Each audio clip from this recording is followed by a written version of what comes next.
गांव का नाम था करमपुर। न बहुत बड़ा न बहुत छोटा, बस ऐसा गांव जहां हर किसी को हर किसी की खबर रहती है। यहाँ कोई नया आदमी आए तो अगले ही दिन पता चल जाता है कि वो कहाँ से आया, किसकी यहाँ रुका, क्या खाया और किससे बात की। गांव के बीच वाली सड़क के किनारे एक खुली जगह थी, लेकिन दोपहर के वक्त ठीक 12 बजे के आसपास वहां एक ठेला आकर टिक जाता। ठेला लगाने वाला था विनोद। उम्र करीब 33-34, चेहरे पर हल्की थकान, पर आंखों में ऐसी शांति जैसे वो दुनिया की भागदौड़ से अलग चलता हो। और सबसे कमाल की बात ये थी कि विनोद जो बनाता था मटन चावल, वो भी मुफ्त। पहले दिन गांव वालों को लगा शायद किसी की मन्नत होगी। दूसरे दिन बोले 1-2 दिन की बात है, फिर बंद हो जाएगा। तीसरे दिन गांव के लोग सच में चौंक गए, क्योंकि विनोद रोज वही करता रहा, प्लेटें भरता और पैसे लेने का नाम तक नहीं करता। विनोद की पहली ग्राहक रोज की तरह कमला अम्मा थी। उम्र 70 पार, कमर थोड़ी झुकी, लेकिन आवाज में वही दम जो सिर्फ बुजुर्गों के पास होता है। कमला अम्मा रोज हाथ में स्टील की कटोरी लेकर आती, ठेले के सामने रुकती, नाक ऊपर करके खुशबू पकड़ती और बोलती, अरे विनोद, आज तो मसाले की खुशबू पूरे रास्ते पकड़ में आ गई। लगता है देग में फिर जान डाल दी तूने। विनोद हल्की हंसी हंसता। अम्मा, आप तो बिना देखे बता देती हो क्या बना है। कमला अम्मा कटोरी आगे करती और आवाज थोड़ा धीमा कर देती। बेटा, ये रोज मुफ्त खिलाना ठीक है, पर कब तक? मटन सस्ता नहीं होता, थोड़ी कमाई भी कर लिया कर। विनोद चावल का ढेर लगाता, ऊपर से मटन का टुकड़ा रखता और बिल्कुल आराम से बोलता, अम्मा, आप बस खाइए, बाकी चीजें मेरे जिम्मे हैं। कमला अम्मा आंखें सिकोड़ती। जिम्मा विम्मा छोड़, साफ बता, पैसे कहाँ से आते हैं? विनोद बात टाल देता। आज चावल नरम बने, पहले चखो फिर डांटना। ठीक है, आज छोड़ रही हूँ, लेकिन याद रख, मुफ्त की चीज पर गांव सबसे पहले शक करता है। विनोद ने कुछ नहीं कहा, बस देग में चमचा चलाया और अगले ग्राहक की तरफ ध्यान कर लिया। धीरे धीरे भीड़ बढ़ती गई। किसान, मजदूर, बच्चे, स्कूल के मास्टर, पास के गांव से आने वाले लोग सब वहीं जुटने लगे। लोग खाते, उंगलियां चाटते और फिर वही सवाल निकलता, मुफ्त क्यों? किसी ने कहा शहर में कोई बड़ा काम करके आया होगा, किसी ने कहा नहीं, ये कोई चाल है। लेकिन भीड़ में एक लड़का था जो सिर्फ खाने नहीं आता था, वो आता था टोह लेने। उसका नाम था सूर्या। उम्र 22-23, गांव की दुकान पर बैठने वाला, तेज दिमाग और हर चीज में घुसने की आदत। वो रोज आता, खाता और विनोद को उलझाता। एक दिन सूर्या ने प्लेट लेते हुए साफ बोल दिया, विनोद भैया, आज सीधी बात पूछ रहा हूं, कोई घुमा फिरा के जवाब नहीं चलेगा। विनोद ने मुस्कुराकर पूछा, कौन सी बात? ये मटन चावल मुफ्त, रोज इतनी भीड़, मटन, मसाले, घी, लकड़ी, खर्चा कितना बैठता है? तो कमाता क्या है? विनोद ने चमचा देग में रखा और सूर्या की आंखों में देखकर बोला, तू रोज आता हाँ है, खाता है, हाँ पेट भरता है, हाँ। तो फिर बाकी छोड़ दे। ठीक है, आज नहीं तो कल मैं पता लगा कर रहूंगा। विनोद ने बिना पलटे कहा। पता लगा ले, बस खाना मत छोड़ना। उस शाम सूर्या ने सच में फैसला कर लिया, आज पीछा करूंगा। ठेला खाली हुआ। विनोद ने ठेला खींचा और धीरे धीरे गलियों की तरफ बढ़ गया। सूर्या कुछ दूरी बनाकर पीछे पीछे चला। विनोद ने एक बार भी पीछे नहीं देखा, जैसे उसे फर्क ही नहीं पड़ता कि कौन देख रहा है। विनोद गांव के आखिरी हिस्से में एक छोटे से घर में गया।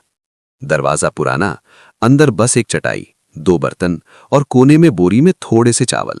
सूर्या को लगा, ये तो कुछ भी नहीं है, फिर इतना सब कैसे है? विनोद में हाथ मुंह धोया और फिर एक पुरानी पेटी खोली। सूर्या की धड़कन तेज हो गई। उसे लगा अब नोटों की गड्डी निकलेगी या सोना, लेकिन पेटी से निकली एक फाइल, मोटी नहीं, बस कुछ कागज। विनोद ने उसे खोला, 1-2 पन्ने देखे और फाइल बंद कर दी। फिर वो रसोई में गया और अगले दिन के लिए मसाले छांटने लगा। सूर्या का पूरा प्लान ध्वस्त हो गया। ये क्या है? कोई रहस्य तो मिला ही नहीं। वो वापस लौटा, लेकिन अब उसके दिमाग में सवाल और बड़ा हो गया था। अगर पैसा नहीं है तो ये सब कैसे? अगले दिन सूर्या फिर ठेले पर आया। इस बार वो भीड़ में नहीं, सीधे विनोद के सामने खड़ा हुआ। भैया, कल मैं तेरे घर तक गया था। विनोद हंसा। घर तक? क्यों भाई, चोरी करनी थी? चोरी नहीं, मैं देखना चाहता था कि तू ये सब करता कैसे है। तेरे घर में तो कुछ भी नहीं, फिर भी तू रोज इतने लोगों को मुफ्त में खिलाता है। विनोद ने प्लेट में चावल डाले और बोला, सूर्या, तू बहुत जल्दी में रहता है, कुछ चीजें धीरे समझ आती हैं। धीरे नहीं, मुझे आज समझनी है। विनोद ने चमचा उठाया, मटन का टुकड़ा डालते हुए बोला। आज खा ले, कल फिर पूछ लेना। सूर्या गुस्से में प्लेट लेकर हट गया, लेकिन उसकी जिद अब और बढ़ चुकी थी। एक दिन गांव में एक दूसरा ठेला लगा। ठेला लगाने वाला था दीनानाथ, कस्बे का आदमी, साफ कपड़े, मीठी बोली और आंखों में पूरा हिसाब। उसने सड़क के दूसरे छोर पर अपना बोर्ड लगाया, स्पेशल मटन चावल 60 रुपए प्लेट। पहले दिन लोग हंसे। अरे भाई, इधर मुफ्त मिल रहा है, उधर पैसे कौन देगा? दीनानाथ मुस्कुराया, जैसे उसे कोई जल्दी नहीं। मुफ्त की चीज पर भरोसा भी मत करना और आदत भी मत डालना। बस यही लाइन गांव में आग बन गई। दीनानाथ ने सीधे विनोद से लड़ाई नहीं की, उसने वो किया जो गांव में सबसे तेज काम करता है, जहर बोला और छोड़ दिया। एक दो लड़कों से बुलवाया। मुफ्त है, पता नहीं क्या डालता है। आजकल बीमारी का जमाना है, मुफ्त की चीज से बचो। धीरे धीरे बातें फैलने लगीं।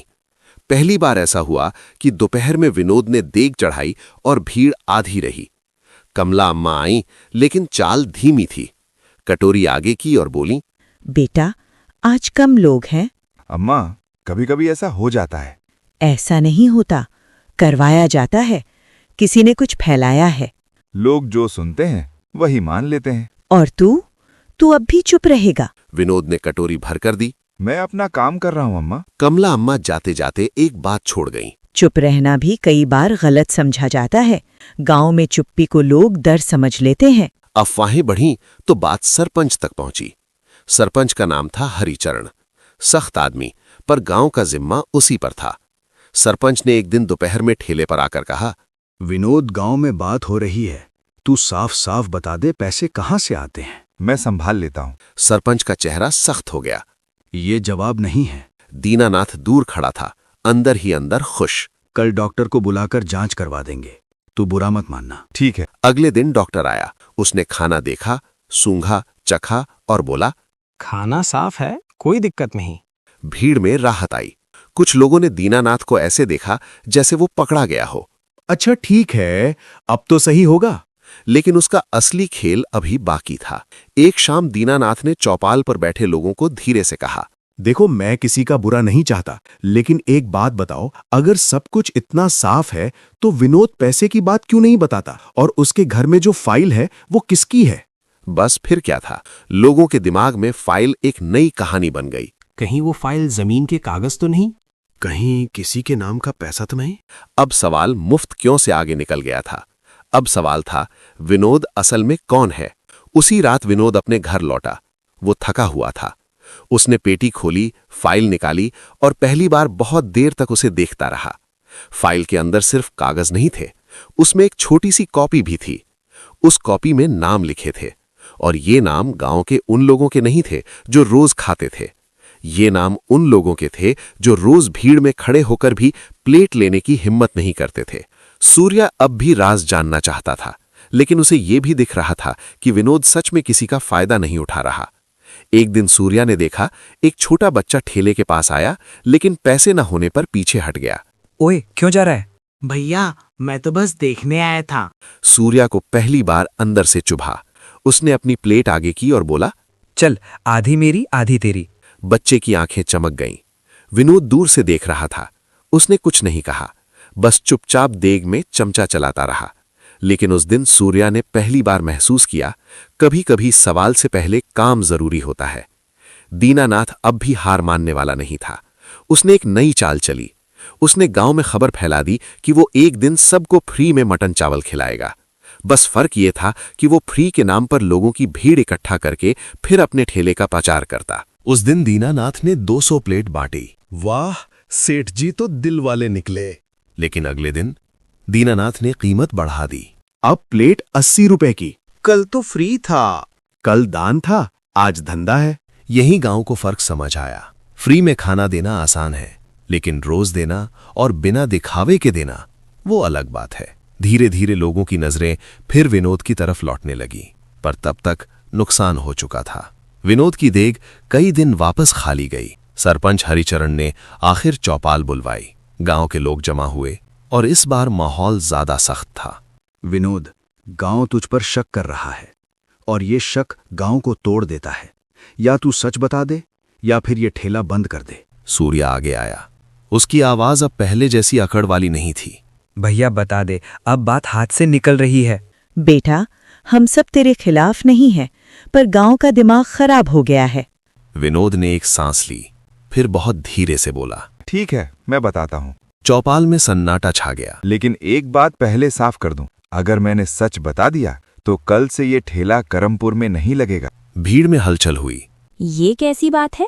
क्यों नहीं लगेगा? क्योंकि सच निकलने के बाद कुछ चीजें वहीं खत्म हो जाती हैं। सच बता। विनोद ने अपनी पेटी वाली वही फाइल निकाली। सबकी नजर फाइल पर थी, जैसे उसमें सोना छुपा हो। विनोद ने फाइल खोली और एक कागज बाहर निकाला। वो कागज कोई जमीन का नहीं था, वो था एक स्कूल की पुरानी रसीद, फीस की रसीद।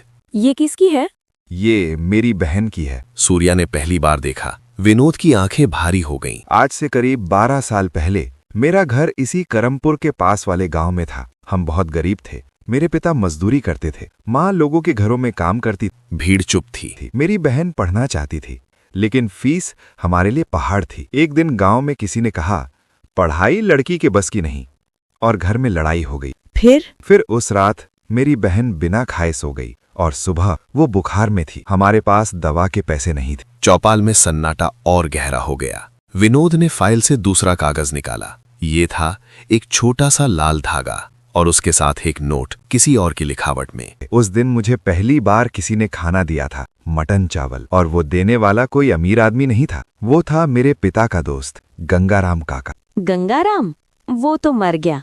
हाँ, पर मरने से पहले उसने मुझे वो बात कही थी जो मेरी जिंदगी बन गई। विनोद ने गहरी सांस ली और बोला, काका ने कहा था, बेटा, दुनिया में भूख सबसे बड़ी बेइज्जती है, और जब कोई भूखा होता है तो वो सिर्फ खाना नहीं मांगता, वो इंसानियत मांगता है। भीड़ में कई लोगों की आंखें नम हो गईं। मेरी बहन बच नहीं पाई। और ये बोलते ही उसकी आवाज पहली बार टूट गई। लेकिन वो रोया नहीं, बस थोड़ी देर चुप रहा। उस दिन मैंने तय किया था, मेरे सामने अगर कोई भूखा होगा तो मैं उसे खाना जरूर दूंगा। सूर्या ने धीरे से पूछा, लेकिन रोज मटन चावल, पैसे? विनोद ने तीसरा कागज निकाला। ये था एक पुरानी छोटी डायरी का पन्ना जिसमें हिसाब लिखा था। मैं शहर गया, 12 साल मजदूरी की, कभी ढाबे में, कभी फैक्ट्री में, कभी निर्माण में। मैंने हर महीने थोड़ा थोड़ा पैसा बचाया। दीनानाथ हंस पड़ा। तो तू अपना पैसा उड़ा रहा है, कब तक चलेगा? विनोद ने पहली बार उसकी तरफ देखा और बिल्कुल शांति से बोला, मैं उड़ा नहीं रहा, मैं वो पैसा वहीं खर्च कर रहा हूं जहां उसे होना चाहिए था। भीड़ चुप रही। मैंने तय किया था, जब तक मेरे पास दम है मैं ये ठेला चलाऊंगा, और जो मटन चावल लोग सपने में खाते हैं वो मैं उन्हें हकीकत में खिलाऊंगा। सूर्या के मुंह से बस एक लाइन निकली, पर भैया तेरा तो घर भी खाली है। घर भरने का क्या करूंगा सूर्या, जब इतने पेट खाली हों। भीड़ अब भावुक हो गई थी। लोगों ने सोचा अब तो सब ठीक हो गया, लेकिन विनोद ने जो अगला वाक्य बोला उसने सबको फिर से चुप कर दिया। अब मैं बताता हूं कि मैं सच बताने से डरता क्यों था। क्यों? क्योंकि जब लोग जान जाते हैं कि कोई अपने पैसों से खिला रहा है तो वो उसकी प्लेट नहीं देखते, उसकी जेब देखने लगते हैं। कमला अम्मा की आंखें खुली रह गई। कल से तुम लोग पूछोगे कितना बचा है, कितने दिन और चलेगा, आज मटन कम क्यों, और फिर धीरे धीरे मुफ्त की आदत मेहनत से बड़ी हो जाएगी। मैं खाना दे रहा था, लेकिन मैं ये नहीं चाहता था कि कोई मुझे देने वाला समझकर मालिक बना दे और खुद को लेने वाला समझकर मजबूर बना दे। सूर्या ने फुसफुसाकर कहा, भैया तू सही है। अब गांव वालों के मन में दीनानाथ की हर बात झूठ लगने लगी। लोगों ने उसे घूरना शुरू किया। दीनानाथ चिढ़ गया। उसने चौपाल में ही बोला, अच्छा, तो अब ये संत बन गया, कल को पैसे खत्म हुए तो यही तुमसे मांगेगा? विनोद ने बिना गुस्से के कहा, मैंने कभी किसी से मांगा नहीं दीनानाथ, और तूने हमेशा मांगा है। भीड़ चौंक गई। गांव का जो अनाज तेरा गोदाम नहीं, छोड़ो, गांव की जो पैसे तुझे हिसाब में दिखाई देते हैं वो किसी गरीब की भूख में नहीं दिखाई देते। दीनानाथ का चेहरा उतर गया। उसके पास जवाब नहीं था। विनोद, तूने जो किया वो बहुत बड़ा है, हमसे गलती हुई, हमने शक किया, हम माफी मांगते हैं। कमला अम्मा रो पड़ी। बेटा तू मत जा। सूर्या ने भी कहा, भैया मैं सबसे बड़ा गुनहगार हूं, मैंने पीछा किया, उलझाया। सवाल करना गलत नहीं है, लेकिन सवाल के चक्कर में अगर किसी की नीयत पर हमला हो जाए तो इंसान अकेला पड़ जाता है। सरपंच ने कहा, अब तू यहीं रहेगा, अब कोई तुझ पर शक नहीं करेगा। विनोद ने धीरे से सिर हिलाया। सरपंच जी, शक खत्म नहीं होता, बस कभी कभी छुप जाता है। भीड़ चुप हो गई। विनोद ने कहा, मैं कल से यहाँ ठेला नहीं लगाऊंगा।